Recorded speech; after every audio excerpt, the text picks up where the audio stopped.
Isang kasal na naging libingan ng danggal. Habang basang-basa si Teresa sa Baguio, suot ng ahas ang kanyang perlas at humahalakak. "Pabigat ka lang, umalis ka na!" Malupit na dura ng asawa. Ngunit isang pamilyar na bilyonaryo ang biglang dumating. Iniwang nanginginig ang mga traidor. Pinunasan ni Teresa ang luha. Handang sunugin ang imperyong siya mismo ang nagtayo. Sino ang unang magiging abo sa kanyang muling pagkabuhay? Amoy sibuyas ka na naman, Teresa. Hanggang kailan mo ba ipipilit na ang isang hamak na probinsyan ng tulad mo ay nababagay sa apelidong Avendaño? Ang mga asawang babae sa pamilya namin ay palamuti sa lipunan. Hindi katultong na amoy kusina. Ang malupit na tinig na iyon ni Doña Lourdes ay tila punyal na bumaon sa likuran ni Teresa. Naroon siya sa tapat ng mainit na kalan. Maingat na hinahalo ang kare-kareng 4 na oras niyang pinaghirapang lutuin dahil ito ang paboritong pagkain ni Lorenzo. Ginawa niya ito upang ipagdiwang ang huling gabi bago ang kanilang opisyal na kasal sa simbahan kinabukasan. Tila may nakabarang matigas na bato sa kanyang lalamunan. Bumaon ang kanyang mga kuko sa kahoy na hawakan ng sandok hanggang sa mamuti ang kanyang mga buko. Ngunit pinigilan niyang manginig ang kanyang mga balikat. Pinatay niya ang apoy at humarap sa kanyang biyenan nang may mahinahong mukha, bagaman ang kanyang dibdib ay parang pinupunit. Nakaupo si Doña Lourdes sa paborito nitong silya sa sala, nakataas ang kilay habang pinapaypaya ng sarili. Inutusan nitong kumuha si Teresa ng maligamgam na tubig at palanggana dahil sumasakit daw ang mga paa nito. Sa loob-loob ni Teresa, alam niyang hindi tubig ang kailangan ng matanda, kundi ang makita siyang nakaluhod at nagpapakumbaba. Tahimik na sumunod si Teresa, naglabas ng palanggana at lumuhod sa malamig na marmol na sahig upang hugasan ang mga paa ng ina ng kanyang asawa. Habang nadarama ng matanda ang mainit na tubig, nagsalita itong muli. "Mabuti naman, at alam mo ang lugar mo. Utang na loob mo sa amin ang buhay mo, Teresa. Kung hindi ka kinukop ni Lorenzo, baka nabubulok ka pa rin sa kangkungan. Tandaan mo, bukas sa kasal, huwag kang magsasalita kung hindi kinakailangan. Ayokong mapahiya ang pamilya natin sa mga bisita dahil lang sa kakulangan mo sa breeding." Walang namutawing salita mula sa mga labi ni Teresa. Nilunok niya ang bawat patak ng lason, iniisip na ang lahat ng pagtitiis na ito ay may hangganan. Eksaktong pagtayo niya bitbit ang palanggana ay bumukas ang malaking pinto ng mansyon. Pumasok si Lorenzo, nakasuot pa rin ng kanyang mamahaling suit, at sa likuran niya ay nakasunod si Isabela. Ang babaeng direktor ng pananalapi ng kumpanya, ang babaeng umaangkin ng puwang na dapat sana ay kay Teresa. Agad na lumapit si Teresa upang kunin sana ang coat ni Lorenzo. "Enzo, nagluto ako ng kare-kare, paborito mo." Nilagpasan lamang siya ni Lorenzo, ni hindi man lang tinapunan ng tingin. Hinubad nito ang coat at inihagis sa ibabaw ng sofa. "I'm full, Teresa. Kumain na kami ni Isabela sa isang steakhouse kanina habang may meeting. Next time, don't waste your time cooking. May mga katulong naman tayo." Gumiti ng ubod ng tamis si Isabela. "Sorry, Teresa ha. Napagod kasi si Enzo sa dami ng inaasikaso namin para sa export bukas. He really needed that premium Wagyu to regain his energy. Ang galing-galing kasi ng asawa mo. Grabe ang vision niya for the company." Hinaplos ni Lorenzo ang buhok ni Isabela, isang galaw na puno ng pagmamalaki at lameng na matagal nang hindi nararanasan ni Teresa. "You're a genius, Isabela. You saved the company millions. Don't worry, mapopromote ka next quarter." Iniwan ng tatlo si Teresa sa sala, nagtatawanan patungo sa study room. Lihim na pinulat ni Teresa ang itinapon na coat ni Lorenzo upang isampay. Habang tahimik niyang tinutupi ang damit, naramdaman ng kanyang mga daliri ang isang kakaibang gaspang sa kwelyo. Iniangat niya ito sa ilalim ng liwanag. May isang malinaw na mantsa ng pulang lipstick kasing kulay ng labi ni Isabela. Isang matinding pag-alo ng pagduduwal ang umakyat sa kanyang sikmura. Nais niyang sumigaw, nais niyang punitin ang damit, ngunit nanatiling tuwid ang kanyang gulugod. Maingat niyang ibinalik ang coat sa lagayan. Ibinabaon sa kanyang isip na hindi na magtatagal ang lahat ng ito. Kailangan niyang tiyakin na buo pa rin ang mga ebiden yang gagamitin niya para sa bitag bukas. Naglakad siya patungo sa kanyang sariling maliit na opisina sa dulo ng pasilyo. Ngunit nang malapit na siya, napansin niyang bahagyang nakaawang ang pinto. Dumungaw siya at nakita si Soraya, ang kanyang sariling pinsan, na mabilis na nangangalkal sa mga drawer ng kanyang mesa. Nang kumalma ang dibdib ni Teresa, itinulak niya ang pinto. Mabilis na nagkunwae si Soraya na pinapagpagan ng mga libro. "Ate Teresa! Dito ka pala! Nililinis ko lang itong alikabok. Nakakahiya naman bukas. Baka may bisit ang pumasok dito." Bumaba ang tingin ni Teresa sa telepono ni Soraya na nakapatong sa mesa. Umilaw ang screen nito kasabay ng panging-inig. Nagpapakita ng isang mensahe mula sa isang walang pangalang numero. Hindi nagtanong si Teresa. Mumiti lamang siya ng tipid. "Salamat, Soraya. Sige na, magpahinga ka na at maaga pa tayo bukas." Nang makalabas ang pinsan niya, agad na nilock ni Teresa ang pinto. Binuksan niya ang kanyang laptop at nag-log in sa lihim na portal ng pananalapi ng kooperatiba ng mga magsasaka. Ilang buwan na niyang sinusubaybayan ang pagnanakaw ni Lorenzo. Ngunit ang nakita niya ngayon sa screen ay nagpatigil sa pagtibok ng kanyang puso. 0. Ang pondo ng mga magsasaka sa Guimaras na dapat sana ay pambayad sa kanilang ani ay naubos sa loob lamang ng isang araw. Inilipat sa isang hindi kilalang offshore account. Sumikip ang dibdib ni Teresa. Niloloko siya ng kanyang asawa, ginagawa siyang katulong ng kanyang biyenan, at ngayon ay unti-unting pinapatay ang mga taong umaasa sa kanya. Kasabay ng pagpapakawala niya ng isang malalim at nanginginig na hininga, isang matalim na guhit ng liwanag ang bumasag sa kalangitan, kasunod ang pagyanig ng lupa. Nagsimula na ang banta ng bagyo. Umilaw ang screen ng kanyang telepon at sinagot niya ito.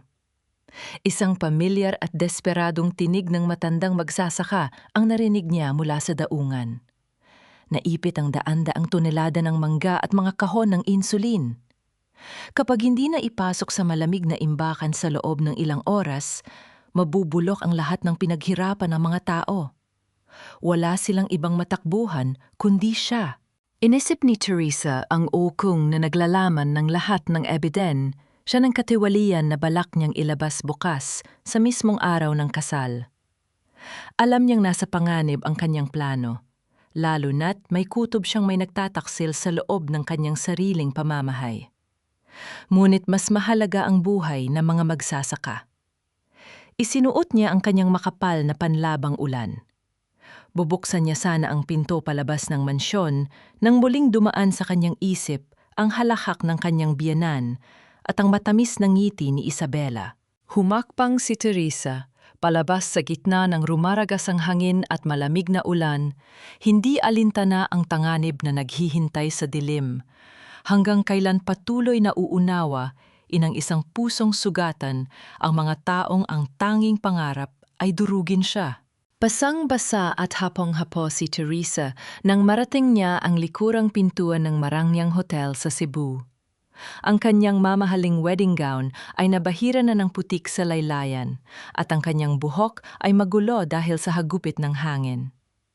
Nuit sa likod ng kanyang panging-inig, may isang mabigat na tinik ang nabunot sa kanyang dibdib. Ginamit niya ang lahat ng sarili niyang pera, ang kanyang dote, upang bayaran ang mga pribadong truck na magliligtas sa mga mangga at gamot na mga magsasaka mula sa tuluyang pagkasira sa daungan. Nakahinga siya ng maluwag. Inayos niya ang kanyang sarili, pinunasan ng mga patak ng ulan sa kanyang mukha, at naghandang harapin ang huling bahagi ng kanyang plano laban kay Lorenzo.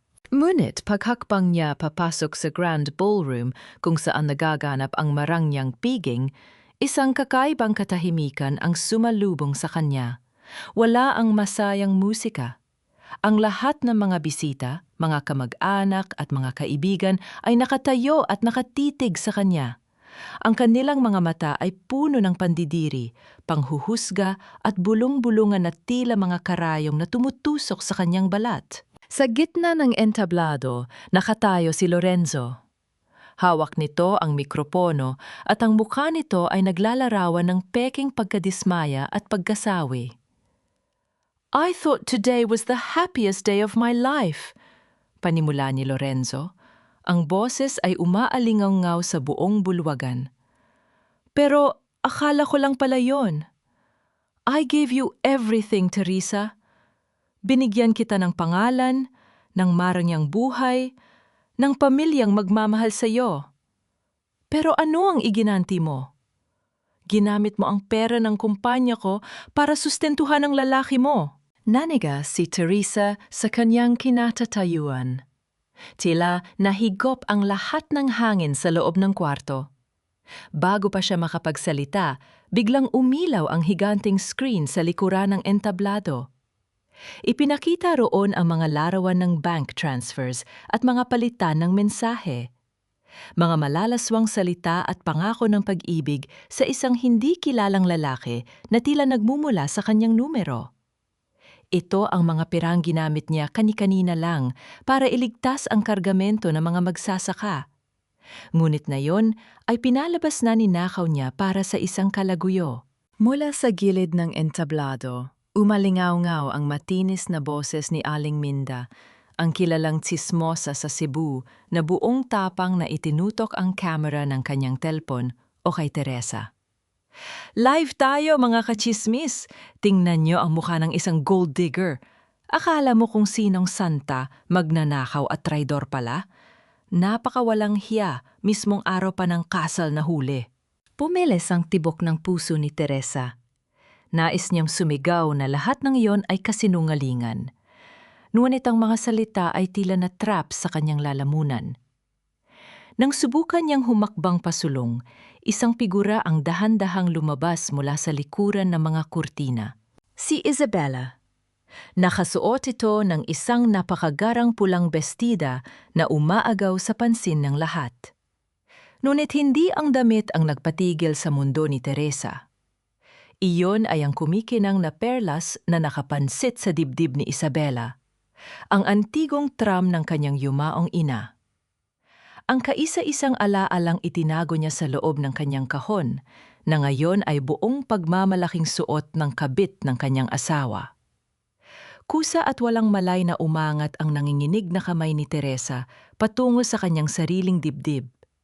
Kinapa niya ang tela ng kanyang damit, umaasang panaginip lamang ang lahat.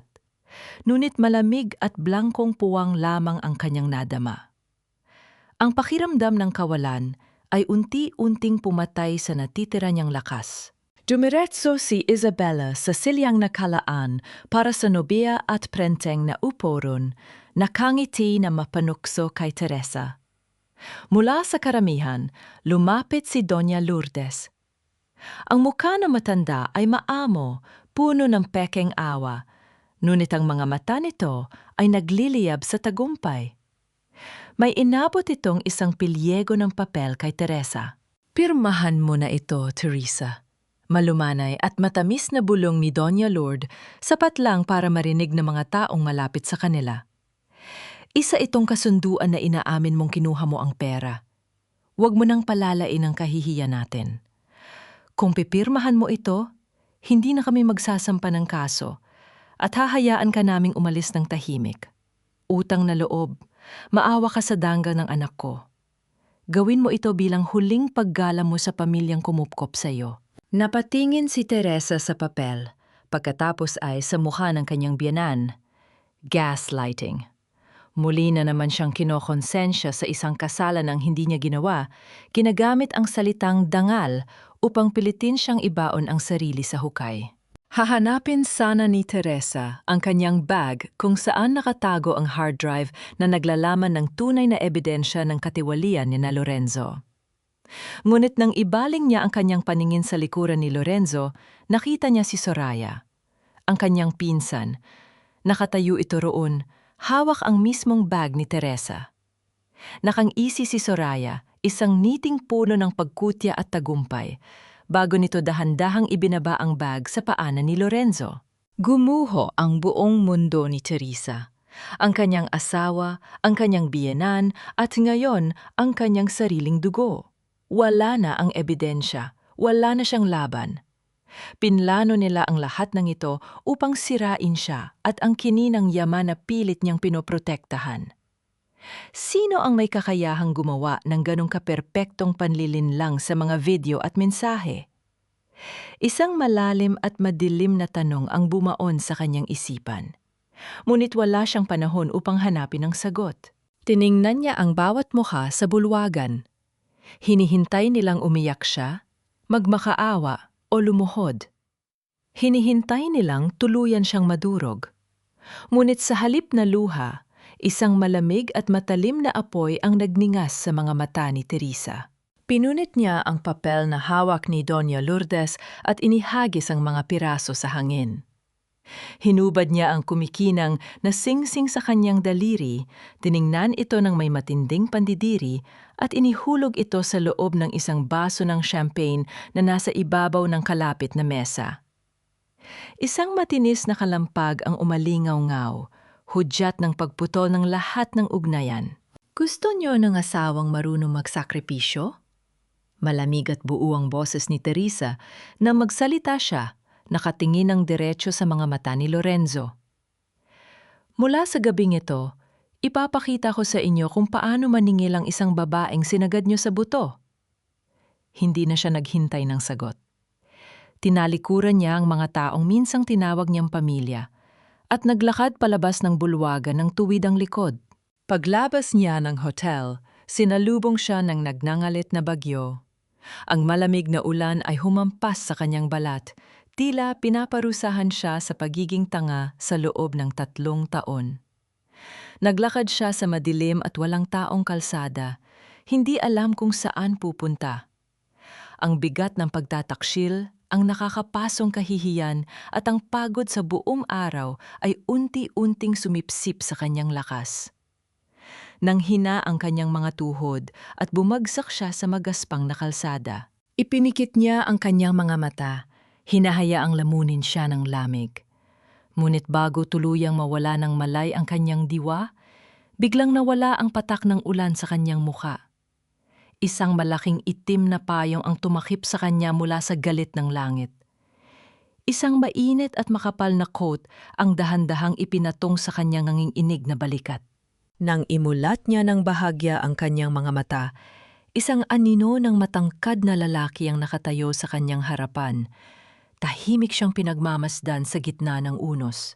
Ang init ng makapal na coat na iyon ang tanging kumapit sa diwa ni Teresa habang nilalamon siya ng kawalan sa gitna ng bagyo. Nang muli niyang imulat ang kanyang mga mata, hindi na ang marang, yang kisame ng mansyon ng mga Avendaño ang bumungad sa kanya. Isang kupas na puting kisame ng isang payak na klinika ang sumalubong sa kanyang paningin. Amoy ng gamot at lumang kahoy ang humaplos sa kanyang pandama. Nakabalik na siya sa Guimaras, ang bayang matagal na niyang iniwan. Sa pagtatangkang bumangon, naramdaman niya ang kirot sa kanyang braso, kung saan nakatusok ang isang karayom ng suwero. Bago pa siya makakilos ng tuluyan, isang lalaki ang tahimik na lumapit sa kanyang gilid. Siya ang estrangler o nag-abot ng payong sa gitna ng ulan. Matangkad, may maaliwalas ngunit seryosong mukha. At may mga matang tila nakakaunawa sa lalim ng kanyang sugat nang hindi nang huhusga. Maingat nitong inayos ang daloy ng kanyang suwero at pinunasan ng tuyong putik sa gilid ng kanyang piski gamit ang isang malinis na tuwalya. Hindi ito nagtanong kung bakit siya naglalakad sa gitna ng unos na nakasuot ng wasak na damit pangkasal. Sa halip na mga salitang puno ng awa na lalo lamang magpapabigat sa kanyang dibdib, tahimik nitong inilapag ang isang umuusok na saro ng mainit na salabat sa maliit na mesa sa tabi ng kanyang higaan. Tiningnan siya nito ng diretsyo sa mga mata. Hinga. Mahina, ngunit matatag na utos ng lalaki. Isang simpleng salita na tila nagbigay ng pahintulot kay Teresa na pakawala ng hanging matagal na niyang pinipigilan. Ngunit ang pansamantalang kapayapaan ay agad na winasak ng isang balita na umalingaw-ngaw mula sa maliit na telebisyon sa sulok ng klinika. Napatitig si Teresa sa screen. Isang malaking sunog ang tumutupok sa pangunahing bodega ng Avendaño Agromar. At sa gitna ng kaguluhan, nakatayo si Lorenzo sa harap ng mga kamera ng media. Ang mukha nito ay puno ng peking luha at pagkalugmok. Hindi ko akalain na aabot sa ganito ang galit ng asawa ko. Garalgal na pahayag ni Lorenzo habang inaalo siya ng kanyang inang, si Doña Lourdes. Nahuli ko siyang nagnanakaw ng pondo kahapon at dahil hindi ko siya kinonsinte, sinulog niya ang buong bodega namin. Sinulog ni Teresa ang kinabukasan ng mga magsasaka dahil lang sa selos at pansariling galit. Umikot ang paningin ni Teresa. Ipinakita sa balita ang libu-libong komento ng mga tao sa social media. Mga malulupit na salita. Halimaw, baliw, babaeng walang utang na loob. Ginamit ni Lorenzo ang mismong bodegang naglalaman ng mga peking resibo at ebidensya ng kanyang katiwalian, sinulog ito at ibinintang ang lahat sa kanya. Pinaslang na nga ang kanyang danggal na yon ay ikinukulong pa siya sa rehas na mga kasinungalingan. Isang matinding pag-atake ng panik ang bumalot sa buong pagkatao ni Teresa. Nanginginig ang kanyang mga kamay.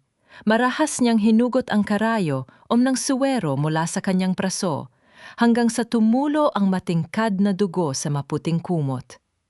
Kailangan niyang tumakas. Kailangan niyang magtago mula sa mga matang mapanghusga. Hindi ko na kaya. Nakakahiya. Ang dumi-dumi ko na sa paningin nilang lahat. Bulong niya habang nagpupumilit tumayo kahit na nanghihina ang mga binti. Agad na nahawakan ng estrangero ang kanyang mga balikat. Hindi ito mahigpit upang saktan siya, ngunit sapat ang diin upang ibalik siya sa realidad. Teresa, tumigil ka. Kapag tumakbo ka ngayon, pinatutunayan mo lang na tama sila. Napatigil si Teresa. Naghahabol ng hininga habang nakatingin sa mukha ng lalaki. Bakit mo ba ako tinutulungan? Sino ka ba? Gabriel. Isa akong doktor dito, maikling sagot nito habang dahan-dahang binabalot ng malinis na gasa ang dumudugong braso ni Teresa. Ngunit nang umatras si Teresa upang bigyan ng espasyo ang lalaki, napadako ang kanyang paningin sa isang mesa sa likuran nito. May isang makapal na folder na nakabukas doon.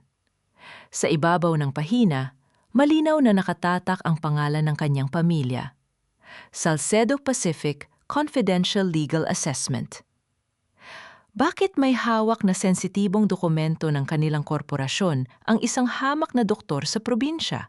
Bago pa man niya maitanong yon, isang malakas na ingay ang nagmula sa labas ng klinika. Mga pamilyar na boses ng galit na mga tao. Sumilip si Teresa sa siwang ng bintana at nanlumo sa kanyang nakita. Sampu-sampung mga magsasaka, ang mismong mga taong sinubukan niyang iligtas mula sa panloloko ni Lorenzo, ang nakapaligid na yon sa labas. May hawak silang mga itak, kahoy at mga sulo. Naniwala sila sa balita. Naniwala silang si Teresa ang nagnakaw ng pondo at sumunog sa kanilang kinabukasan. Ilabas niyo ang magnanakaw na si Teresa. Pagbayarin niyo ang babaeng sumira sa buhay namin. Matinding sigaw ng isang matandang magsasaka na puno ng hinagpis. Isang matinding pagbagsak ng katotohanan ang dumagan sa dibdib ni Teresa. Ang mga taong gusto niyang protektahan ay siya na ngayong gustong pumatay sa kanya. Habang pilit siyang itinatago ni Gabriel sa likuran nito, isang malakas na pagwasak ng salamin ang bumasag sa katahimikan ng silid. Isang malaking bato ang ibinato mula sa labas, dumiretso sa paglipad at nakatuon ng mabilis patungo sa mismong ulo ni Teresa. Bago pa man tumama ang magaspang na bato sa mukha ni Teresa, isang malakas na braso ang humablot sa kanya papunta sa isang tabi. Niyakap siya ni Gabriel, ginamit ang sariling katawan upang salagin ang panganib. Isang mabigat na tunog ng paghampas ang umalingaw-ngaw nang tumama ang bato sa noo ng doktor. Agad na pumatak ang mainit at malapot na dugo mula sa kanyang balat, tumulo pababa sa kanyang kilay at kumalat sa puting manggas ng kanyang damit. Nanlaki ang mga mata ni Teresa. Nanginginig ang kanyang mga labi habang nakatingin sa dugong inilaan para protektahan siya. Sa buong buhay niya bilang asawa ni Lorenzo, siya ang laging sumasalo ng mga sugat upang mapanatiling malinis ang pangalan ng pamilya Avendaño. Nulit na yon, isang taong halos hindi niya kilala ang handang magdugo para sa kanya. Ang takot sa kanyang dibdib ay mabilis na napalitan ng isang nagliliyab na galit. Hindi na siya magtatago. Hindi na siya magiging anino na madaling tapakan. Buong tapang na humakbang si Teresa palabas ng klinika, hinarap ang nagnangalit na mga magsasaka. Ang hanging may dalang ulan ay humampas sa kanyang mukha. Ngunit ang kanyang pagtayo ay tuwid at walang bahid ng pag-aalinlangan. "Papatayin niyo ba ako?" Matapang na sigaw ni Teresa, ang kanyang boses ay pumailan lang sa ibabaw ng ingay ng kumpol ng mga tao. "Kung tingin niyo ay ako ang nagnakaw ng pondo ninyo, sige, tapusin niyo na ako mayon. Ngunit pagkatapos niyo akong patayin, sinong sisingilin ninyo? Si Lorenzo na nagtatago sa kanyang air-conditioned na opisina sa Manila habang pinapaniwala kayo na isa siyang biktima?" Natahimik ang mga tao. Naguguluhan sa tapang ng babaeng, inaakala nilang duwag na tatakas. Nagpatuloy si Teresa. Ang boses ay matalim at puno ng otoridad. "Ako si Teresa Esperanza Salcedo, ang kaisa-isang tagapagmana ng Salcedo Pacific. Ang pondo ninyong nawawala ay hingges na sunog sa bodegang yon dahil ang inilagak doon ni Lorenzo ay mga peking papeles na matagal na niyang inihanda upang lokohin kayo. Tingnan ninyo ang inyong mga kontrata.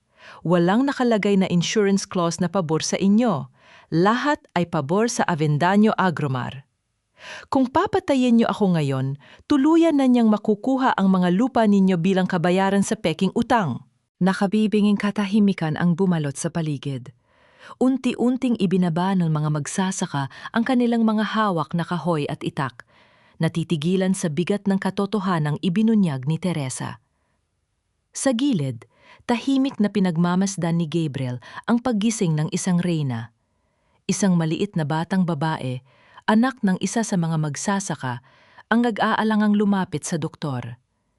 Inabot ng bata ang isang lukot at medyo maruming panyo patungo sa nagdurugong noo ni Gabriel. Tinanggap ito ng lalaki ng may tipid at mainit na ngiti. Ang paningin ay nananatiling nakapako sa katatagan ni Teresa. Habang kalmado na ang mga tao, biglang tumunog ang telepono sa bulsa ni Teresa. Isang tawag mula sa numero ni Lorenzo. Sinagot niya ito at agad na bumungad ang mapanuyang boses ng kanyang asawa. "How's the weather in Guimaras, my dear wife? Balita ko, muntik ka na raw patayin ng mga taong pinoprotektahan mo." "Ano ang kailangan mo, Lorenzo?" Malamig na tugon ni Teresa. "Ipadadala ko dyan ang mga papeles. Sign the transfer of your Guimaras lands to me.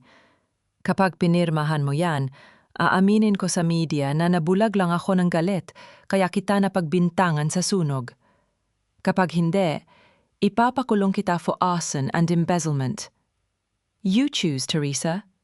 Lupa mo o kalayaan mo?" Bago pa man makasagot si Teresa, isang mensahe ang pumasok sa kanyang telepono.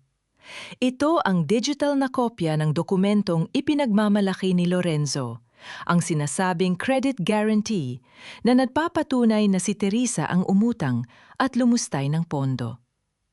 Habang tinititigan niya ang dokumento sa screen, unti-unting nanlamig ang kanyang buong katawan. Naiintindihan na niya ngayon kung paano nagawa ni Lorenzo ang lahat ng ito nang walang kahirap-hirap. Hindi pekeng dokumento ang ginawa nito kahapon. Pinalaki niya ang imahe ng dokumento sa kanyang screen at tinitigan ang pirma.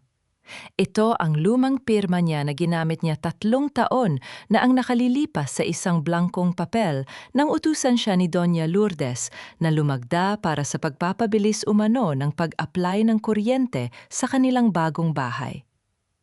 Pinlano ng kanyang biyen ang panlolokong ito mula pa noong unang araw na tumuntong siya sa pamamahay ng mga Avendaño. Sa hindi kalayuan, sa ilalim ng anino ng isang malaking puno, isang babaeng nakabalot sa itim na kapote ang tahimik na nagmamasid sa lahat ng nangyayari bago mabilis na naglaho sa dilim. Ibinaba ni Teresa ang telepono.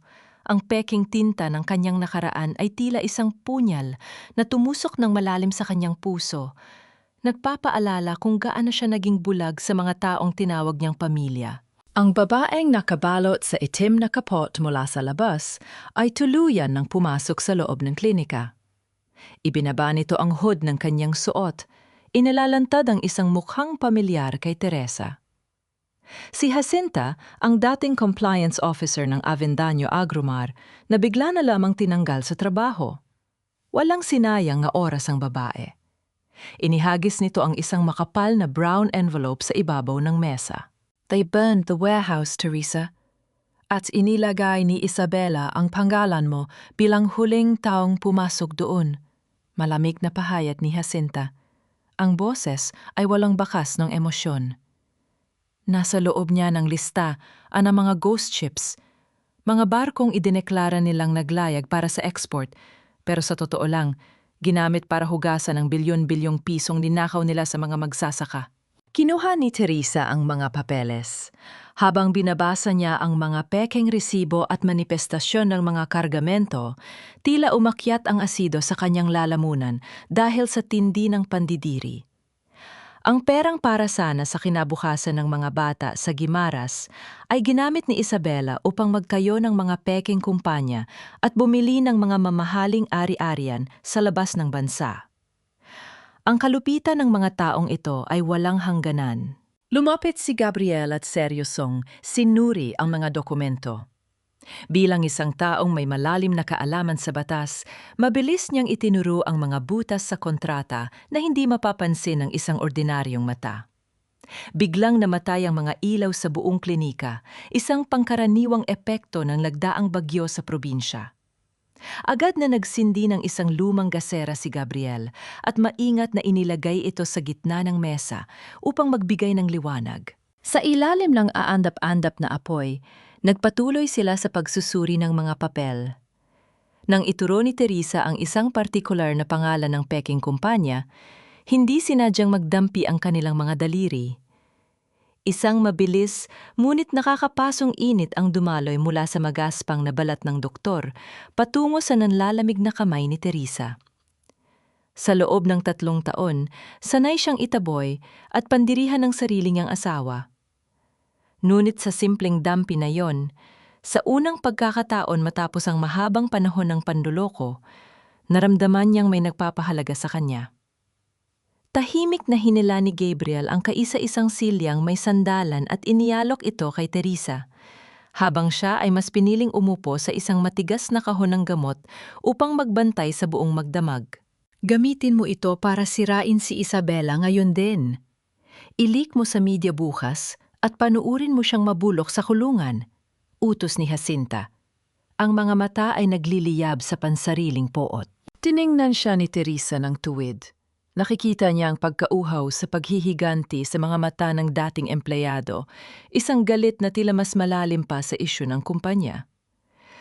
Gagamitin ko ang mga ito, Jacinta, pero sa sarili kong paraan at sa oras na ako ang pipili. Hindi mo ako gagawing kasangkapan para sa pansarili mong galit.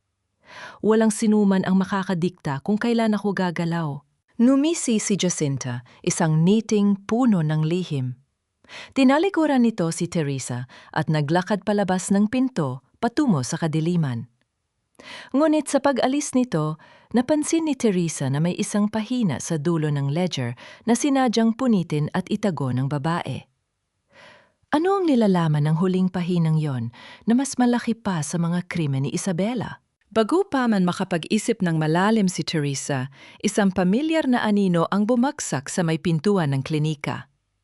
Isang babae ang nakaluhod sa malamig na semento, ang mukha ay puno ng pasa at umaagos ang dugo mula sa pumutok nitong labi. Si Soraya. Ang mismong pinsan na nagtraidor at nag-abot ng kanyang ebidensya kay Lorenzo sa gabi ng kanyang kasal, ngayon ay nagmamakaawang nakatingala sa kanya. Ang umiiyak na tinig ng babaeng puno ng kasinungalingan ay pilit na bumasag sa katahimikan ng gabi. Naghihintay ng awa mula sa reynang tinangka nitong patayin. Ang pag-iyak ni Soraya ay umalingaw-ngaw sa tahimik na gabi. Isang tunog na pilit pumupukaw sa awa ng sinumang makakarinig. Nakaluhod ito sa basang lupa sa labas ng klinika, mahigpit na nakahawak sa laylayan ng damit ni Teresa. Ate Teresa, please! Maawa ka sa akin. Binugbog ako ni Lorenzo nang malaman niyang magsusumbong ako sa'yo. He's a monster, ate. Patawarin mo na ako, dugo at laman pa rin tayo. Garalgal na pagmamakaawa ng kanyang pinsan. Bago pa man makasagot si Teresa, umilaw ang screen ng kanyang telpon. Ng pangalan ng kanyang biyen anang nakarehistro. Nang sagutin niya ito, bumungad ang matigas at mapang-utos na tinig ni Doña Lourdes. Teresa, alam kong nandyan ang pinsan mo. Patawarin mo na at patuluyin mo sa loob. Huwag kang gumawa ng panibagong iskandalo. Pamilya pa rin tayo. Utang na loob, itago mo siya at huwag mong hayaang may makakita sa kanyang ganyan. Ayokong madungisan ang pangalan ng mga Avendaño dahil sa kakitira ng utak mo. Hindi sumagot si Teresa. Pinutol niya ang linya. Ginamit na naman ang salitang pamilya upang takpan ang isang kasalanan. Ginagamit ang danggal upang pilitin siyang lunukin ang lason na pagtataksil. Tiningnan ni Teresa ang babaeng nasa kanyang paanan. Hindi siya yumuko upang yakapin ito. Wala na ang malambot at mapagbigay na Teresa. Nanatili siyang nakatayo ng tuwid. Ang mga mata ay kasing lamig ng yelo. Ang mamahaling sapatos ni Soraya, na siguradong binili gamit ang perang ipinagpalit nito sa kanyang katapatan, ay unti-unting lumubog sa madilim at malapot na putik. Isang perpektong larawan ng kanyang bulok na kasinungalingan na hindi kailanman maitatago ng anumang luho o pagdadrama. Mula sa likuran ni Teresa, humakbang si Gabriel. Tumayo ito ng hiwalay, ngunit sapat ang lapit upang maging isang matibay na pader sa likuran niya. Hindi ito nakialam nagbibigay ng buong espasyo para sa reyna upang harapin ang kanyang traidor. Ngunit ang tahimik na presensya nito ay nagbigay ng hindi matitinag na lakas sa dibdib ni Teresa. Yumuko si Teresa, ngunit hindi upang alalayan si Soraya. Mabilis at walang pasubaling, dinukot niya ang kamay sa loob ng malalim na bulsa ng coat ng kanyang pinsan. Nanlaki ang mga mata ni Soraya nang mahugot ni Teresa ang isang maliit na recording device na kasalukuyang nakabukas at nakakonek sa isang tawag. Isa itong live transmitter. Wala talagang pagsisisi. Ipinadala lamang ito upang alamin kung ano ang susunod na hakbang ni Teresa. Numiti si Teresa, isang ngiting nagdala ng kilabot sa buong pagkatao ni Soraya. Inilapit niya ang aparato sa kanyang mga labi upang matiyak na maririnig ng malinaw ng taong nasa kabilang linya. Lorenzo, kung gusto mo akong manmanan, sana ay nagpadala ka ng mas matalinong aso. Sayang ang pagod mo dahil bukas na bukas ilalabas ko sa media ang totoong hard drive na naglalaman ng mga ninakaw ninyo. Ang nakuha ng pinsan ko sa araw ng kasal ay isang pekeng kopya lamang. Hintayin mo ang pagbagsak mo. Matapos bitawan ng matalim na banta, walang awang inihagis ni Teresa ang aparato sa semento at dinurog ito gamit ang takong ng kanyang sapatos.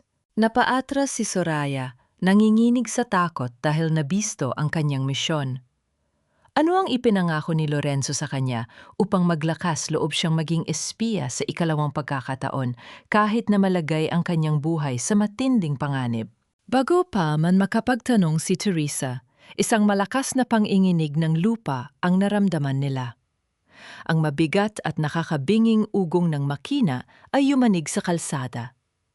Dalawang malalaking sasakyang nakabaluti, tila mga sasakyang militar na mga pribadong goons, ang marahas na pumarada sa tapat mismo ng klinika, binabasag ang kadiliman gamit ang kanilang nakakabulag na mga ilaw. Ang dalawang sasakyan nakabaluti ay huminto. Ngunit sa halip na mga tauhan ni Lorenzo ang lumabas, mga lalaking nakasuot ng pormal na barong ang bumaba mula rito.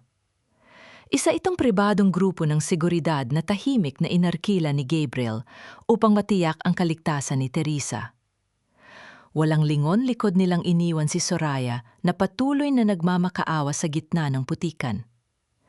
Ang kanilang destinasyon ay hindi isang ligtas na taguan, kundi ang sentro ng Maynila upang hukayin ang pinakamalalim na kasinungalingan ng mga Avendaño. Sa loob ng isang tagong silid sa isang lumang ospital sa labas ng lungsod, nakipagkita sila sa isang retiradong nurse. Inilapag ng matandang babae ang isang kupas na medical na folder sa ibabaw ng mesa. Ang mga pahina nito ay naninilaw na, ngunit ang mga nakasulat na impormasyon ay malinaw pa rin. 5 taon na ang nakalilipas mula noong lumubog ang bangkang sinasakyan ng asawa mo sa bantayan. Panimula ng nurse, ang mga mata ay puno ng pag-unawa sa kalungkutan ni Teresa. Nang isugod siya sa emergency room, halos wala na siyang dugo. Isang babaeng basang-basa, puno ng sugat, at halos mawalan na rin ng malay ang nagdala sa kanya. Ikaw yon, Hija. Ikaw ang nagbigay ng dugo hanggang sa halos bumigay ang sarili mong katawan. Nanginginig ang mga daliri ni Teresa habang sinusundan ang mga nakasulat sa record. Ang blood type, ang oras ng operasyon, ang lahat ay tumutugma sa kanyang paghihirap. Pero bakit si Isabela ang kinilalang nagligtas sa kanya? Basag ang tinig ni Teresa, bagaman alam na niya ang sagot. Umalis ka para asikasuhin ang yumaong ina mo sa kabilang ospital, patuloy ng nurse. Nang magkamalay ang lalaking iyon, ang babaeng tinatawag nilang Isabela ang nagkataong pumasok sa kwarto. Nakita niya ang mamahaling relo ng pasyente, inangkin niya ang kwento, at pinalabas na siya ang nag-ahon dito mula sa dagat. Binayaran niya ang ilang staff upang manahimik.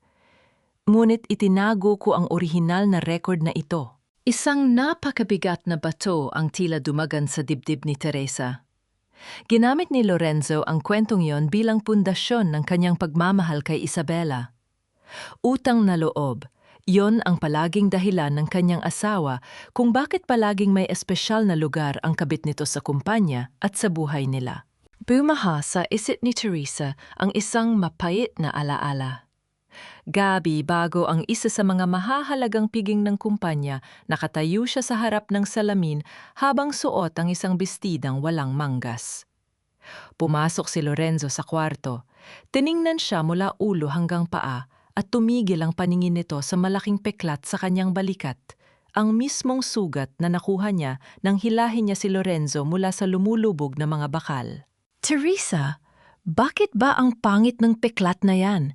It completely wounds your elegance. Matbalik ka nga ng damit, magsuot ka ng may manggas. Nakakahiya sa mga business partners natin kung makikita nilang may ganyang kapintasan ng asawa ko. Ang mga salitang iyon ni Lorenzo ay tila mga punyal na muling binuhay at itinusok sa kanyang puso ng paulit-ulit. Ikinahiya ni Lorenzo ang mismong patunay ng pagmamahal na nagdugtong sa kanyang buhay. Hinarang niya ang sariling katawan sa kamatayan para sa lalaking yon. Ngunit ang nakuha niya ay pandidiri. Hindi na malayan ni Teresa na umaagos na ang mga luha sa kanyang mga pisingi.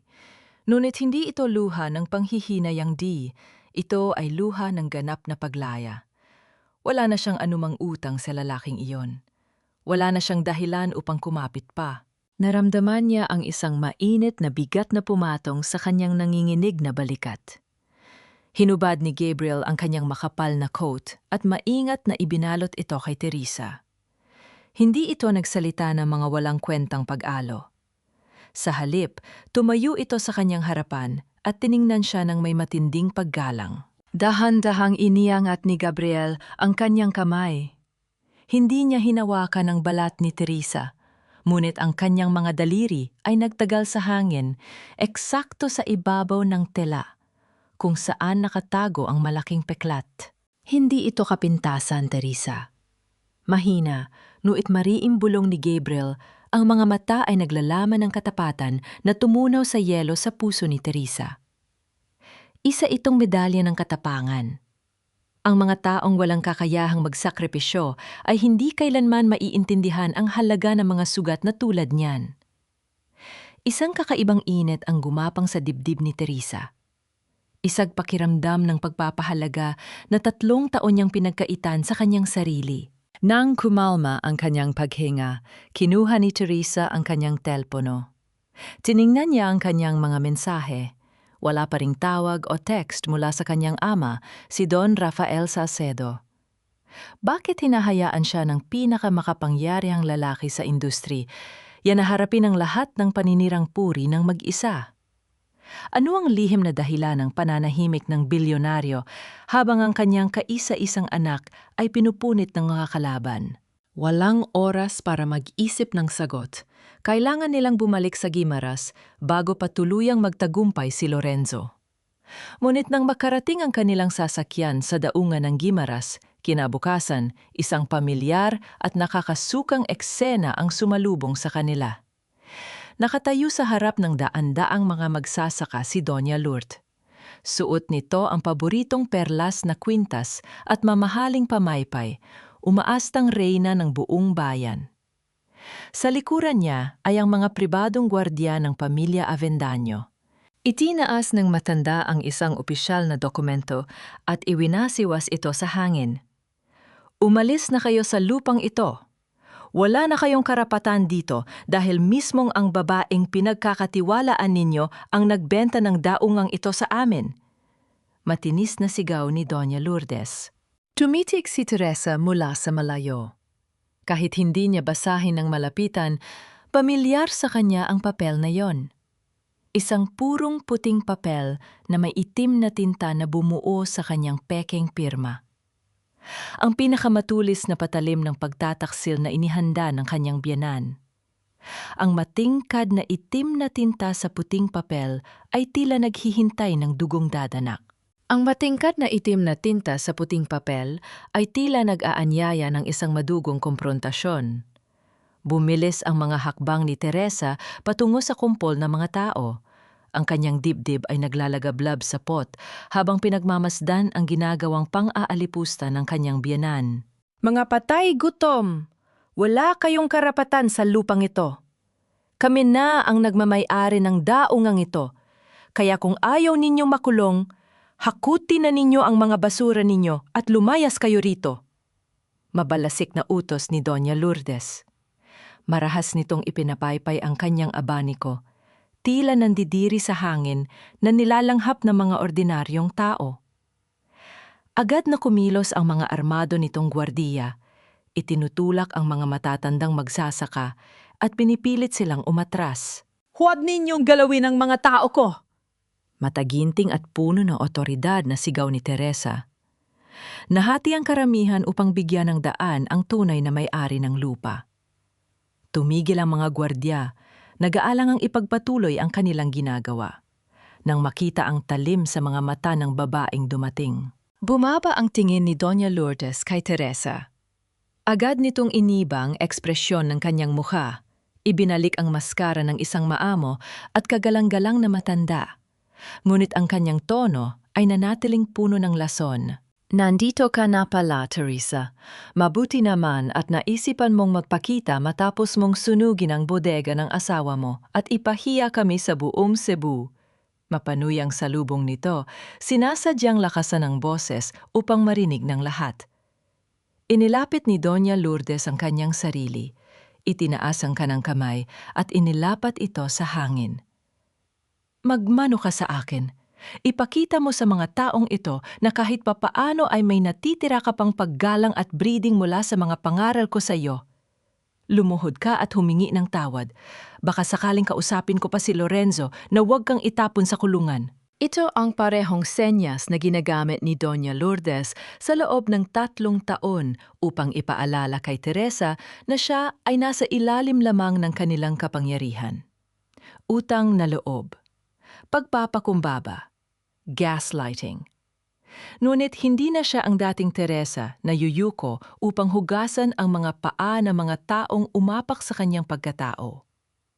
Tinitigan ni Teresa ang nakalahad na kamay ng kanyang biyenan at sa halip na abutin ito, marahas niya itong tinabig pababa. Nanlaki ang mga mata ni Doña Lourdes sa matinding pagkabigla at pagkapahiya nang mapagtantong tinanggihan siya nito sa harap ng maraming tao. Wala akong utang na loob sa pamilyang nabubuhay sa nakaw, Doña Lourdes. Malamig na pambabara ni Teresa. Ang kanyang tinig ay hindi nanginginig kahit bahagya. At hindi ako luluhod sa isang babaeng nagturo sa kanyang anak na maging magnanakaw at manloloko. Inyang papel na hawak mo? Isang basurang naglalaman ng peking pirma na mismong ikaw ang nagplano 3 taon na ang nakalilipas. Namula sa matinding galit ang matanda. Wala kang ebidensya? Mga gwardiya, palayasin ang babaeng ito at ang kinina ang buong lugar. Bago pa man makalapit ang mga armadong lalaki, humakbang pasulong si Gabriel. Ang kanyang matangkad na bulto ay nagbigay ng isang napakalakas na presensya na nagpatigil sa mga tauhan ng mga Avendaño. Mula sa loob ng kanyang coat, inilabas niya ang isang formal na dokumento mula sa korte.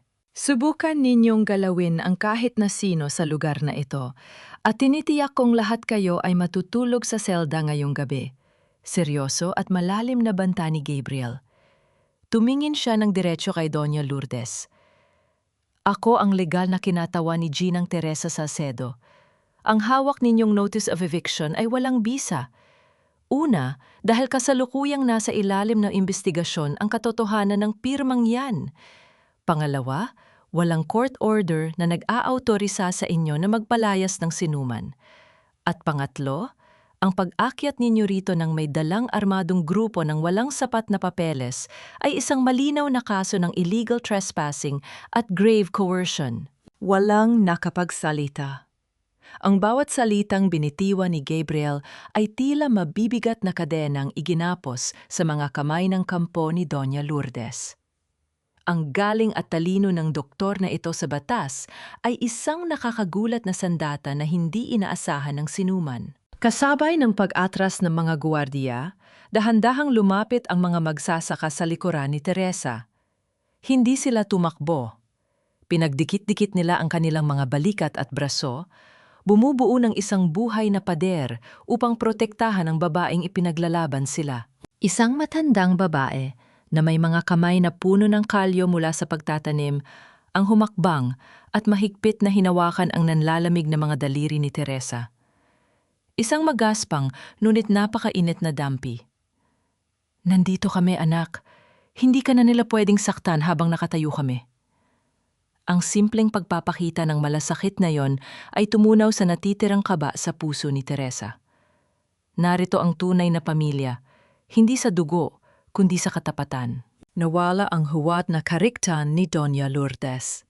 Sumabog ang panggigigil nito na punit ang maskara ng kagandahang asal na matagal nitong ipinagmamalaki. Magdiwang kayo habang kaya ninyo, mga hampas lupa! Tili ng matanda, ang muka ay pumangit sa labis na galit. Wala na kayong magagawa! Bukas na bukas din sa aming Grand Anniversary Gala sa Maynila. Pipirmahan na ni Lorenzo ang pagbebenta ng daungang ito sa isang napakalaking international investment fund. Isang kumpanyang higit na mas mayaman at mas makapangyarihan sa inyong lahat. Gigibain nila ang buong bayang ito at wala kayong magagawa, kundi panorin itong maging abo. Sa sobrang panggigigil, marahas na kinuha ni Doña Lourdes ang isang folder mula sa kanyang assistant at inihagis ito sa paanan ni Teresa upang ipagmalaki ang dokumento ng nilulutong kasunduan bago ito padabog na naglakad palayo kasama ng kanyang mga tauhan. Tahimik na pinulot ni Gabriel ang folder. Ngunit nang mabasa niya ang pangalan ng kumpanyang bibili sa daungan, biglang tumigil sa paghinga ang lalaki. Nanigas ang kanyang panga at isang madilim na anino ang dumaan sa kanyang mga mata. Napansin ito ni Teresa. Nakita niya kung paano nag-iba ang aura ng lalaking kanina lamang ay kalmadong ipinagtanggol siya. Sa ibabaw ng makapal na papel, nagniningning ang pangalan ng isang dayuhang korporasyon na nakaimprenta sa ginintuang letra. Nakatitig si Gabriel sa ginintuang letra na nakaimprenta sa ibabaw ng makapal na papel. Ang paboritong kumpanya na balak pagbentahan ni Lorenzo ng buong daungan ng Guimaras. Isang mabigat na paghinga ang pinakawalan ng lalaki bago niya ibinaling ang kanyang paningin kay Teresa. Ang mga mata nito ay naglalaman ng isang lihim na matagal na niyang itinatago. Ako ang legal na kinatawan ng International Investment Fund na yan, Teresa. Pormal na pag-amin ni Gabriel. Ang boses ay seryoso at walang halong pag-aalinlangan. Hindi lamang ako isang voluntaryong doktor. Isa akong corporate lawyer na ipinadala rito ng palihim upang imbestigahan ang mga kahina-hinalang transaksyon ng Avendaño Agromar. Bago pa man sila pumasok sa isang kasunduan sa pondo namin, nakita na namin ang mga butas sa kanilang mga papeles. Nandito ako para hanapin ang tunay na nagmamay-ari ng lupang ito.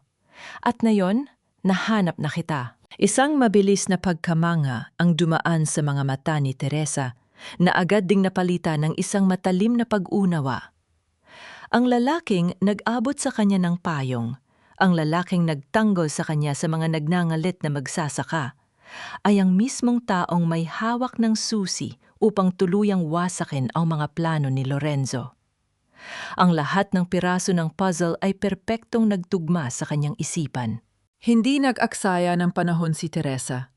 Sa tulong ni Gabriel, agad siyang nakipagkita ng palihim kay Attorney Pilar, ang matagal ng tagapayo ng kanyang amang si Don Rafael, sa isang pribadong silid sa labas ng lungsod. Inilapag ng matandang abogada ang mga kinakailangang dokumento na magbabalik sa kapangyarihan ni Teresa. "Are you ready to take back your throne, hija?" Tanong ni Attorney Pilar, isang ngiti ng pagmamalaki ang sumilay sa mga labi nito. "Matagal na naming hinihintay ang pagbabalik mo. Handa na ang buong Board of Directors ng Salcedo Pacific." Kinuha ni Teresa ang itim na pluma at walang pag-aalinlangang pumirma sa bawat pahina. Sa bawat guhit ng tinta, unti-unti niyang binabawi ang kanyang pagkatao, inaalis ang kadena ng pagiging isang sunod-sunurang asawa, at muling isinusuot ang korona bilang pinakamakapangyarihang babae sa industri, anang pananalapi. Ngunit may isang huling tauhan na kailangan niya para sa perpektong bitag, si Aling Minda. Natagpuan nila ang gina na nagtatago sa kanyang maliit na bahay, puno ng takot dahil sa banta ng mga taong nagalit sa kanyang mga maling balita. Nang makita nito si Teresa, agad itong lumuhod at umiyak, humihingi ng tawad sa pagkakalat ng malisyosong video noong araw ng kasal. Sa halip na magalit, kalmadong hinawakan ni Teresa ang balikat ng matanda upang patayuin ito. "Hindi ko kailangan ng luha mo, Aling Minda," mahinahon ngunit matatag na wika ni Teresa. "Kung gusto mong linisin ang budi mo at iligtas ang sarili mo sa kasong cyber libel, may gagawin ka para sa akin bukas. Dalhin mo ang kamera mo. I-livestream mo ang buong katotohanan ng walang putol at walang edit. Hayaan mong ang buong mundo ang humusga kung sino ang tunay na magnanakaw." Tumangunang mabilis ang matanda, tila nakakita ng isang anghel na nag-alok ng kaligtasan. Kinabukasan, sa isang marang, yang suite ng isang 5-star hotel sa Maynila, tahimik na inihahanda ni Teresa ang kanyang sarili para sa pinakamalaking laban ng kanyang buhay. Nakaharap siya sa isang malaking salamin, pinagmamasdan ang sariling refleksyon. Suot niya ang isang napakagarang Filipinyana na may malalim na asul na kulay. Ang bawat borda nito ay sumisimbolo sa danggal at kapangyarihan. Wala na ang maamong mukha. Pinalitan nito ng isang malamig at perpektong pampaganda na nagpapatingkad sa talim ng kanyang mga mata. Dahan-dahan niyang binuksan ang isang maliit na kahon ng alahas. Kinuha niya ang pares ng antigong hikaw na perlas na parlas na pag-aari ng kanyang yumaong ina. Ang tanging naiwan matapos kuhanin ni Isabela ang kanyang tram. Isinuot niya ito at tila naramdaman niya ang yakap ng kanyang ina na nagbibigay sa kanya ng lakas. Tuwid na tuwid ang kanyang gulugod. Handa na siyang bawiin ang lahat. Bumukas ang pinto at pumasok si Gabriel. Nakasuot ito ng isang formal na itim na suit.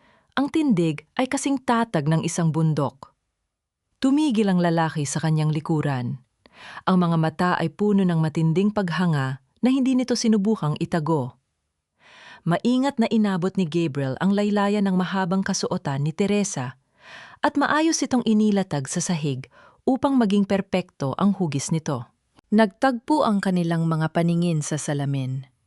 Walang salitang lumabas sa kanilang mga labi, ngunit ang tahimik na pagpapalitan ng tingin na yon ay naglalaman ng buong tiwala at katapatan na hindi kailanman naramdaman ni Teresa sa loob ng 3 taon niyang pagsasama kay Lorenzo. Oras na para maningil, Reyna. Pabulong na wika ni Gabriel. Ang boses ay nagdala ng isang mainit na pangingin sa dibdib ni Teresa. Sa kabilang banda ng hotel, sa loob ng Grand Ballroom, patuloy ang pag-ikot ng mga baso ng alak at ang malalakas na halahak ng mga elitista. Masayang nagdiriwang ang kampo ni Lorenzo. Nag-aabang ang lahat sa malaking anunsyo ng pag-angkin nila sa lupain ng Guimaras. Tiwala na walang sinuman ang makakapigil sa kanilang pag-angat sa tuktok. Ngunit ang kanilang masasayang pag-uusap ay biglang naputol. Ang malalaking pintuang gawa sa mabigat na kahoy ng Grand Ballroom ay marahas na bumukas ng sabay. Ang mga nagtataasang ilaw mula sa pasilyo ay tila humigop sa atensyon ng lahat. Sa gitna ng pinto, nakatayo si Teresa. Ang liwanag ay bumalot sa kanyang asul na kasuotan, nagpapamukha sa kanya bilang isang Diyos sang bumaba upang magpataw ng parusa. At sa bawat paghakbang niya papasok, ang patuloy at sunod-sunod na kislap ng mga kamera ay tila mga kidlat na nagbabadya ng isang napakalakas na unos. Nasa gitna ng nagtataas ang mga haligi ng Grand Ballroom si Lorenzo, nakataas ang isang baso ng mamahaling alak. Ang kanyang muka ay nadliliwanag sa labis na kayabangan habang pinagmamasdan ang mga pinakamayayamang negosyante at politiko sa buong Maynila na dumalo sa kanyang piging. Sa kanyang tabi ay nakatayo si Isabela, nakasuot ng isang hapit na pulang bestida. Buong pagmamalaking ipinaparada ang ninakaw na antigong tram ng ina ni Teresa sa kanyang dibdib. Sa hindi kalayuan, abalang-abala si Doña Lourdes sa pakikipag-usap sa mga asawa ng mga senador. Malakas na ipinagmamalaki ang umano'y marangyang angkan ng mga Avendaño na malapit ng magmay-ari ng pinakamalaking daungan sa Visayas. Isang pasasalamat sa inyong lahat sa pagdalo sa gabing ito. Mataginting na panimula ni Lorenzo sa harap ng mikropono.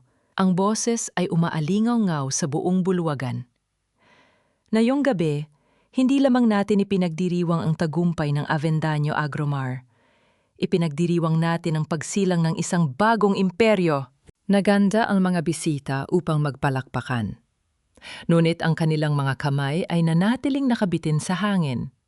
Ang malalaking pinto ng bulwagan ay bukas na, at mula sa liwanag ng pasilyo, isang babaeng nakasuot ng maharlikang asul na Filipiniana ang dahan-dahang humakbang papasok. Ang bawat galaw ni Teresa ay may dalang hindi maipaliwanag na awtoridad. Ang lamig sa kanyang mga mata ay sapat na upang patigilin ang pagtugtog ng orkestra sa isang kumpas lamang. Nanggibabaw ang mga bulong-bulungan. Nanlaki ang mga mata ni Lorenzo nang makilala ang babaeng kanyang itinapon sa kalsada. Ang mukha nitong kanina ay puno ng kayabangan. Ay mabilis na napalitan ng matinding galit at pagkapahiya. Anong ginagawa ng babaeng yan dito? Mariing singhal ni Lorenzo sa kanyang mga tauhan. Security! Bakit ninyo pinalusot ang baliw na yan? Palabasin niyo ang asawa kong nasisiraan ng bait. Sinisira niya ang pinakamahalagang gabi ng kumpanya ko. Dalawang malalaking gwardiya ang mabilis na lumapit upang hawakan si Teresa sa braso. Ngunit bago pa man dumampi ang kanilang mga kamay sa damit ng reyna, isang pamilyar at matapang na tinig ang pumigil sa kanila. Ang pangkalahatang tagapamahala ng five-star hotel ang mabilis na namagitan, nakayuko ng may matinding paggalang sa direksyon ni Teresa. Huwag ninyong subukang hawakan ang ginang. Seryoso at malakas na babala ng tagapamahala. Humarap ito kay Lorenzo na ngayon ay naguguluhan. Ginoong Avendaño, hindi namin maaaring palayasin ang babaeng nagmamay-ari ng hotel na ito. Sa katunayan, ang buong pasilidad na ito, pati na ang mga cold storage na nirerentahan ninyo sa Cebu, ay eksklusibong pag-aari ng Salcedo Pacific Cold Chain. Isang nakakabinging katahimikan ang bumalot sa buong Grand Ballroom. Ang babasaging kopita na hawak ni Doña Lourdes ay dumulas mula sa kanyang nanginginig na mga daliri. Isang matalim na paghampas ng salamin sa marmol na sahig ang umalingaw-ngaw, at ang mamahaling alak ay umagos na parang sariwang dugo sa paligid ng kanyang matataas na takong. Ang lahat ng kulay sa mukha ng matanda ay tila nahigop ng lupa. Ngunit dahil sa tindi ng kanyang pagnanasang isalba ang natitirang dangal ng pamilya sa harap ng lipunan, mabilis na pinulot ni Doña Lourdes ang kanyang nahulog na maskara. Gumuhit ang isang nanginginig, ngunit matamis na ngiti sa kanyang mga labi. Nilapitan niya si Teresa na may bukas na mga braso, umaarteng tila isang mapagmahal na ina na nasabik sa kanyang anak. "Teresa, iha! Nandito ka pala?" Malambing na wika ng matanda, pilit pinak-alma ang boses upang marinig ng mga bisita.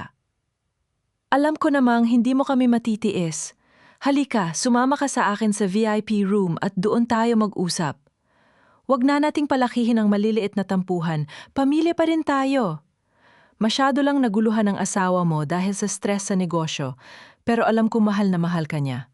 Tinitigan ni Teresa ang mukha ng kanyang biyenan. Gaslighting. Kahit sa huling sandali, sinusubukan pa rin itong baluktutin ang katotohanan upang palabasin na isang simpleng away mag-asawa lamang ang ginawa nilang pagnanakaw at paninirang puri. Walang awang iniwas ni Teresa ang kanyang katawan. Iniiwan ang nakalahad na mga kamay ni Doña Lourdes sa hangin. "Huwag mo akong tawaging hiya, Doña Lourdes." Malamig na pambabara ni Teresa, ang boses ay sapat ang lakas upang umabot sa pinakasulok ng bulwagan. "At lalong huwag mong gamitin ang salitang pamilya para takpan ang kalupitan at pagmanakaw na ginawa ninyo sa akin at sa mga magsasaka ng Guimaras." Tinalikuran niya ang namumutla at napahiyang matanda, saka naglakad ng tuwid patungo sa entablado. Pilit na umatras si Isabela, pilit itinatago ang tram na nasa kanyang dibdib, habang si Lorenzo ay tila napako sa kanyang kinatatay. Kinuha ni Teresa ang mikropono mula sa nanginginig na kamay ng kanyang asawa. "Ako si Teresa Esperanza Salcedo," pagpapakilala niya. Ang bawat salita ay bumabaon sa dibdib ng mga traidor na nasa kanyang harapan. Ang kaisa-isang tagapagmana ng Salcedo Pacific. 3 taon. 3 taon kong palihim na pinanatiling buhay ang naghihingalumong negosyo, Lorenzo. Ginamit ko ang sarili kong mga pondo upang bayaran ang mga utang mo, habang ginagawa niyo akong isang sunod-sunuran at walang kwentang katulong sa loob ng sarili kong pamamahay. At ang iginanti ninyo? Kinamkam ninyo ang pondo ng mga magsasaka at sinubukan ko ninyong sunugin ang aking pangalan. Nagsimulang magbulong-bulungan ang mga elitista. Ang imperyong pinagmamalaki ni Lorenzo ay galing lamang pala sa limos ng asawang itinakwil niya. Pinagpawisan ng malamig si Lorenzo. Ang kanyang ego, ang tanging bagay na mas mahalaga pa sa kanya kaysa sa sariling buhay, ay unti-unting nadudurog sa harap ng buong Maynila. Ngunit pilit pa rin siyang kumapit sa huling piraso ng kanyang kayabangan. "Wala akong pakialam kung sino ka, Teresa!" Namamaos na sigaw ni Lorenzo, sinusubukang bawiin ang atensyon ng mga tao. "Hindi ko kailangan ng kumpanya mo. Mayroon akong napirmahang kasunduan para sa pagbebenta ng dauman ng Gimaras at ang International Investment Fund ang susuporta sa akin. Ako pa rin ang mananalo. Ako pa rin ang magmamay-ari ng lahat. Sa mismong sandaling ibinagsak ni Lorenzo ang kanyang huling baraha, isang pamilyar at matipunong lalaki ang humakbang papasok mula sa malalaking pinto. Si Gabriel, nakasuot ng kanyang pormal na itim na suit, ay kalmadong tumayo sa gilid upang magbigay daan. Iniangat niya ang kanyang kamay, isang tahimik na hudyat na nagbukas sa huling kabanata ng pagbagsak ng mga Avendaño. Mula sa pasilyo, umaalon ang daan-daang mga magsasaka ng Gimaras. Hindi sila nakasuot ng mamahaling damit, ngunit ang kanilang mga mata ay nag-aapoy sa pagkauhaw sa hustisya. Ang mabigat at magaspang na paghakbang ng kanilang mga paa ay bumaon sa malambot at marangyang pulang karpet ng hotel, unti-unting lumalapit patungo sa entablado. Ang pagpasok ng mga magsasaka sa marangyang bulwagan ay tila isang malakas na agos na humawi sa dagat ng mga nagtataasang opisyal at negosyante. Sa unahan ng grupo ay nakatayo si Aling Minda, mahigpit na nakahawak sa kanyang telepono na kasalukuyang naka-livestream sa buong mundo. Walang filter, walang edit. Ang bawat maputlang muka ni na Lorenzo, Isabela at Doña Lourdes ay nakikita ng milyon-milyong tao. Isang matandang magsasaka, ang kapitan ng kooperatiba ng Gimaras, ang humakbang palapit sa entablado. Ang kanyang mga mata ay nag-aapoy sa pot. Kayo ang nagnakaw ng kinabukasan ng mga anak namin. Kinuha ninyo ang aming mga ani, at ngayon gusto ninyong kunin pati ang lupang kinatatayo namin. Bago pa man, makasagot si Lorenzo. Isang babae ang lumabas mula sa likuran ng mga magsasaka, si Jacinta. Walang pag-aalinlangan nitong inihagis ang makapal na ledger sa harapan mismo ng mga mamamahayag na naroon. Nandiyan ang lahat ng ebidensya ng money laundering ng Avendaño Agroma, matapang na sigaw ni Jacinta, tinuturo si Isabela. Si Isabela de Vera ang gumawa ng mga peking kumpanya para hugasan ang pera ninyo. At siya rin ang nagbayad sa mga tauhan para sunugin ang bodega upang pagtakpan ang kanilang krimen. Tila binuhusan ng malamig na tubig si Isabela. Naramdaman niya ang matatalim na tingin ng mga pulis na nakasibilya na pumasok kasabay ng mga magsasaka. Sa sobrang takot na mabulok sa kulungan, mabilis siyang lumayo kay Lorenzo at itinuro ang asawa ni Teresa. "Hindi totoo yan! Napilitan lang ako!" Tili ni Isabela, ang boses ay nanginginig sa desperasyon. "Si Lorenzo ang nag-utos sa akin. He forced me to do it. Siya ang utak ng lahat. Ginamit niya lang ako." Nanlaki ang mga mata ni Lorenzo. Ang babaeng pinag-alayan niya ng lahat ng luho, ang babaeng ipinagpalit niya sa kanyang asawa, ay handang itulak siya sa bangin sa isang iglap. Sumabog ang galit sa dibdib ni Lorenzo. Marahas niyang sinunggaban si Isabela sa braso. "You lying parasite! Ikaw ang nagplano nito! Nilason mo ang isip ko, you gold digger!" Nanggagalaiti at mapait na sumbat ni Lorenzo, tuluyang ibinababa ang sariling danggal habang nag-aaway sila tulad ng mga asong ulos sa harap ng buong lipunan. Sa gitna ng kanilang pagkakagulo, itinaas ni Teresa ang kanyang kamay. Ang malaking screen sa likuran ng entablado ay biglang umilaw. Hindi ito naglalaman ng mga bank accounts o kontrata. Ang nakapaskil sa malaking screen ay isang luma at kupas na record medical mula sa isang ospital sa Bantayan. At sa tabi nito ay ang larawan ng isang malaking peklat. Natigilan si Lorenzo. Pamilyar sa kanya ang peklat na yon. Ito ang mismong sugat sa balikat ni Teresa na madalas niyang pandirihan at kutyain. 5 taon na ang nakalilipas, Lorenzo. Malamig at mabagal na panimula ni Teresa. Ang bawat pantig ay tila mabigat na pako na ibinabaon sa kabaong na kanyang asawa. Nang lumubog ang bangka mo, isang babae ang muntik ng mamatay para lang maiahon ka mula sa dagat. Ibinigay ko ang dugo ko para mabuhay ka. Habang ang babaeng pinagmamalaki mo? Pumasok lang siya sa kwarto, nakita ang mamahaling relo mo at inangkin ang kwento ko. Tila pinagbagsakan ng langit si Lorenzo. Ang hangin sa kanyang mga baga ay tuluyang naglaho. Unti-unting na proseso ng kanyang makitid na utak ang katotohanan. Ang babaeng paulit-ulit niyang tinawag na pabigat, ang babaeng itinapon niya, ay ang mismong nagdugtong ng kanyang buhay. Ikinahiya niya ang peklat na naging kapalit ng paghinga niya. Nanghina ang mga tuhod ni Lorenzo. Bumagsak siya sa sahig, gumagapang patungo sa paanan ni Teresa habang ang mga luha ng pagsisisi at matinding takot ay umaagos sa kanyang mukha. Teresa! Teresa, I'm so sorry! Hindi ko alam! Forgive me, please! Mahal kita! Ikaw lang ang mahal ko!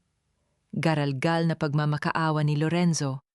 Pilit na inaabot ang laylayan ng asul na Filipinya, ani Teresa. Ngunit umatras si Teresa, ang mga mata ay walang kahit isang patak ng awa. Hindi mo ako mahal, Lorenzo. Mahal mo lang ang sarili mo. At nagsisisi ka lang ngayon dahil nakita mong mas makapangyarihan ako kaysa sa inaakala mo.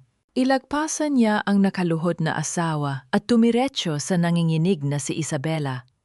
Walang anumang pasubali, hinawakan ni Teresa ang antigong tram na perlas na nakakabit sa dibdib ng kabit. Sa isang mabilis at malakas na paghila, marahas na naalis ang alahas. Ang pinungtela ng pulang bestida ni Isabela ay napunit pababa, inilalantad siya sa kahihiyan at panlilibak ng mga bisita at kamera. Hindi sayo ito, ahas, malamig na bulong ni Teresa bago niya ibinulsa ang perlas ng kanyang ina. Kasabay nito, ang pulang ilaw ng mga sasakyan ng otoridad ay nagliwanag mula sa labas ng hotel. Pumasok ang mga unipormadong pulis na may hawak na warrant of arrest. Dinakip nila si Lorenzo at Isabela na parehong nag-iiyakan. Kahit si Doña Lourdes na pilit nagtatago sa likuran ng isang haligi ay binitbit ng mga otoridad. Huwag ninyo akong hawakan. Hindi niyo ba ako kilala? Isa akong Avendaño. Wala kaming kasalanan. Nagwawalang sigaw ng matanda habang pilit na inilalapat ang malamig na bakal sa kanyang mga pulso. Ang kanyang pinakaingatang danggal ay tuluyan ng naging basahan sa paningin ng buong bansa. Pinagmamamasdan ni Teresa ang pagbagsak ng mga halimaw na sumira sa kanyang buhay. Humarap siya sa karamihan, hinahanap ang isang partikular na tao upang ibahagi ang tagumpay na ito. Hinanap ng kanyang mga mata ang matangkad na bulto sa itim na suit. Hinanap niya ang mga matang laging nagbibigay sa kanya ng kapayapaan. Ngunit sa gitna ng naghihiyawang mga tao at nagkikislapang mga kamera, wala si Gabriel. Ang lalaking naging anino at kalasad niya sa pinakamadidilim na sandali ay bigla na lamang naglaho ng walang paalam, nagiiwan ng isang katanungan na mabilis na bumaon sa kanyang dibdib. Teresa! Teresa, please! Huwag mo akong iwan! Ang paos at desperadong pagsamu ni Lorenzo ay patuloy na sumisira sa hangin habang pilit siyang isinasakay ng mga awtoridad sa sasakyan ng pulisya. Nakayuko, duguan ng ego at tuluyan ng inalisan ng kapangyarihan. Pinanood ito ni Teresa ng may blangkong mukha. Wala na ang galit, wala na rin ang pagmamahal. Tumalikod siya ng walang ni isang kurap, ganap ng pinuputol ang huling sinulid na nag-uugnay sa kanya sa lalaking minsang naging sentro ng kanyang mundo. Sa pag-ikot niya, nahawi ang mga bisita at mamamahayag na naroon. Mula sa dulo ng marang, yang pulang carpet, naglalakad ang isang lalaking may hawak na tungkod na gawa sa mamahaling kahoy. Ang mukha ay naglalarawan ng perpektong awtoridad. Si Don Rafael Salcedo, ang kanyang ama. Sa likuran nito ay sumusunod si Attorney Pilar. Huminto ang bilyonaryo sa tapat ng kanyang anak. Ipinakita ang isang mapagmataas na ngiti at dahan-dahang ibinuka ang kanyang mga braso upang salubungin ito. You did well, Teresa. Pormal ngunit may bahid ng pagmamalaking wika ni Don Rafael. Napatunayan mo sa lahat na isa kang tunay na Salcedo. Nayon umuwi ka na sa mansyon natin. Ako na ang bahala sa lahat ng natitirang gulo. Ibabalik kita sa ilalim ng proteksyon ko upang walang sinuman ang makapanakit sa iyo muli. Ito ang sandaling hinihintay niya noon pa man, ang makuha ang buong pagkilala ng kanyang ama, ang mapatunay ang hindi siya mahina. Ngunit habang tinititigan niya ang nakabukas na mga braso ng bilyonaryo, napagtanto ni Teresa na ang pagyakap dito ay nangangahulugan lamang ng muling pagpasok sa isang gintong hawla. Pinagpalit niya ang asawang nang aabuso sa isang amang kumokontrol. Nanatiling nakababa ang mga kamay ni Teresa. Tinitigan niya ang kanyang ama ng tuwid at walang takot. Hindi ko na kailangan ng proteksyon mo, Papa. Kalmado, ngunit matatag na sagot ni Teresa. Ang kanyang tinig ay hindi na yaong sa isang natatakot na anak. Hindi ako isang batang kailangan itago sa likuran ng yaman ng pamilya kapag nagkakaroon ng problema. Ginawa ko ito hindi para patunayan na karapat-dapat akong maging isang Salcedo. Ginawa ko ito para patunayang karapat-dapat ako sa sarili kong pangalan. Mula ngayon, gusto kong itrato mo ako bilang isang katumbas na kasosyo, hindi bilang isang pag-aari na kailangang pamunuan. Natigilan si Don Rafael. Unti-unting nawala ang ngiti sa kanyang mga labi. Iniangat niya ang kanyang nganginginig na kamay, tila balak na haplusin ang buhok ni Teresa upang pilitin itong maging masunurin tulad ng dati. Lunit nang makita niya ang nag-aapoy na determinasyon at kalayaan sa mga mata ng kanyang anak, huminto ang kanyang kamay sa ere. Isang mahabang katahimikan ang namagitan sa kanila. Ibinaba ng matanda ang kanyang kamay nang walang dampay, inayos ang pagkakahawak sa kanyang tungkod, at dahan-dahang tumangmo, isa't tahimik, ngunit pinakamalalim na paggalang na ibinigay niya sa buong buhay niya. Tinalikuran ni Teresa ang kanyang ama at lumapit sa kapitan ng mga magsasaka. Sa harap ng mga natitirang mamamahayag, kinuha niya ang isang opisyal na dokumento mula kay Attorney Pilar at walang pag-aalin lang ang pinirmahan ito. Ito ang sertipiko ng paglilipat ng pamamahala ng daungan sa Guimaras patungo sa mismong kooperatiba ng mga magsasaka. Walang Salcedo o Avendaño ang makikinabang dito. Tinupad niya ang kanyang pangako. Umiiyak sa labis na tuwa ang mga matatanda. Nagpapasalamat sa rinang nagbalik ng kanilang lupa. Nang matapos ang lahat, nakaramdam ng isang matinding kagaanan si Teresa. Nakalaya na siya.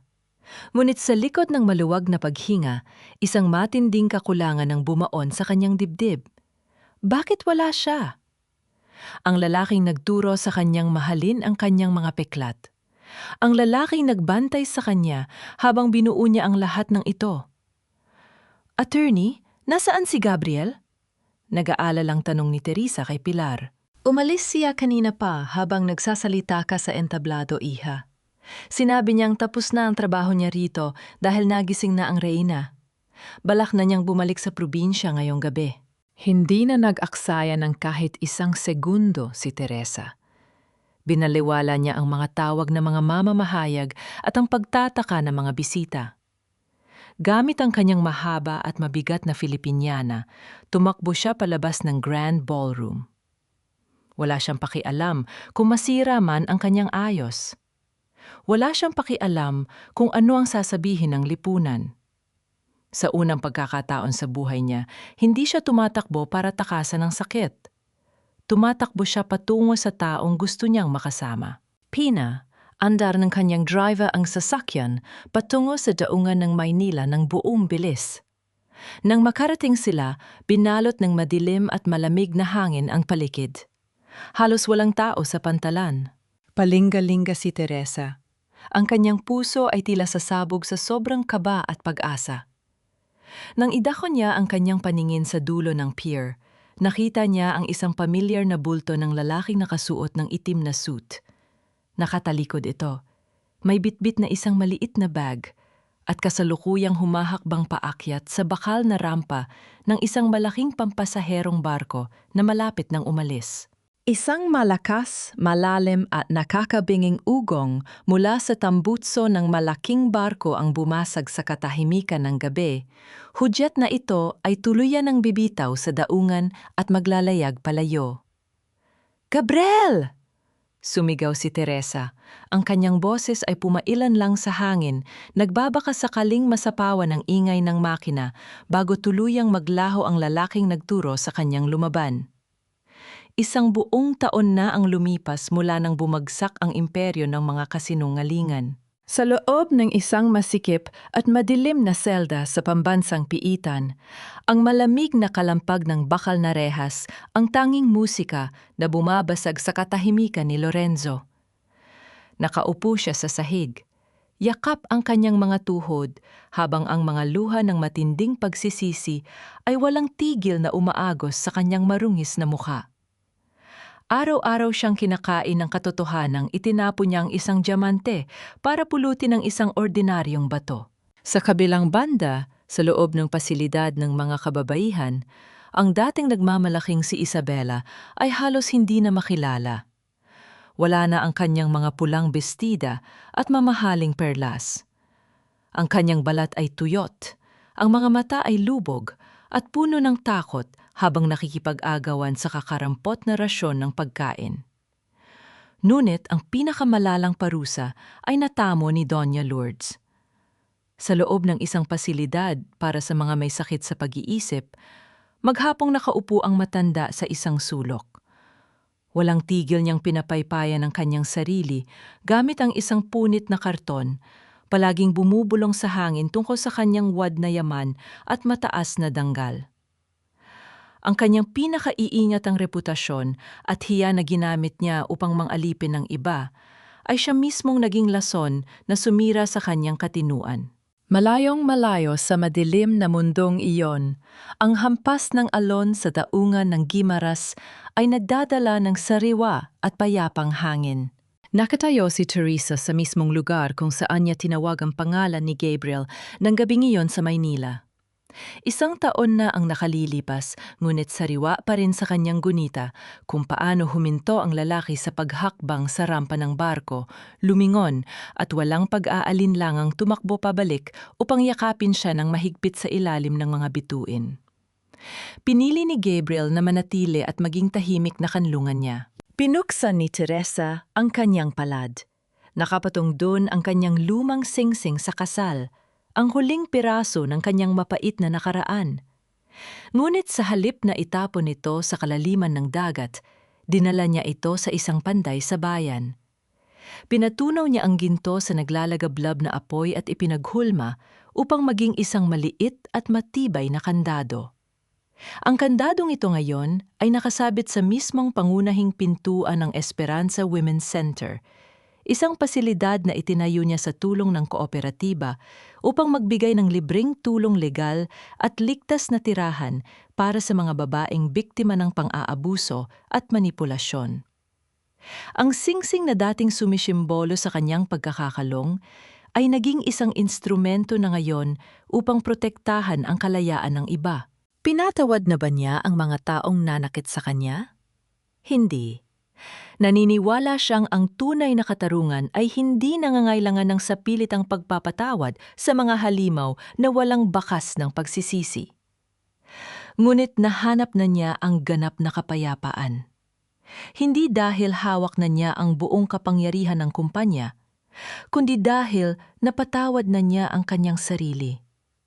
Napatawad na niya ang dating Teresa na napakaliit, nagbulag-bulagan at nagtiisi ng matinding sakit para sa isang pagmamahal na hindi totoo. Isang pamilyar at mainit na presensya ang bumalot sa kanyang likuran. Dalawang malalakas na braso ang dahan-dahang pumulupot sa kanyang bayang. Ipinatong ni Gabriel ang kanyang baba sa balikat ni Teresa. Ang kanyang paghinga ay naghahatid ng isang malalim at panatag na kilig na tumatagos hanggang sa kaluluwa ng reyna. Walang kailangang patunayan, walang kailangang itago. Maingat na inilipat ni Gabriel ang ilang hibla ng buhok ni Teresa. Sa ilalim ng ginintuang liwanag ng papalubog na araw, nag-iwan siya ng isang napakalambot at puno ng paggalang na halik sa mismong malaking peklat sa balikat ng babae.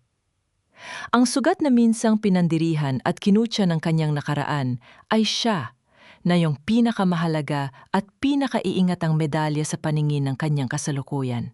Sumandal si Teresa sa matibay na dibdib ng lalaking nagmamahal sa kanya ng buo. Nakatingin siya sa malawak na karagatan, isang matamis na niti ang namumutawi sa kanyang mga labi. Huwag mong paliitin ang iyong sarili upang magkasya sa isang hawla ang hindi marunong magpahalaga sa iyong mga pakpak. Ang halaga ng isang babae ay hindi kailanman masusukat sa haba ng kanyang pagtitiis sa maling tao o sa bigat ng mga isinakripisyo niya para sa ngalan ng pamilya. Ang tunay na tagumpay ay matatagpuan sa tapang na basagin ang mga rehas, buuin ang sarili mula sa mga durog na piraso, at piliing mahalin ang sarili ng higit sa inaasahan ng mapanghusgang lipunan.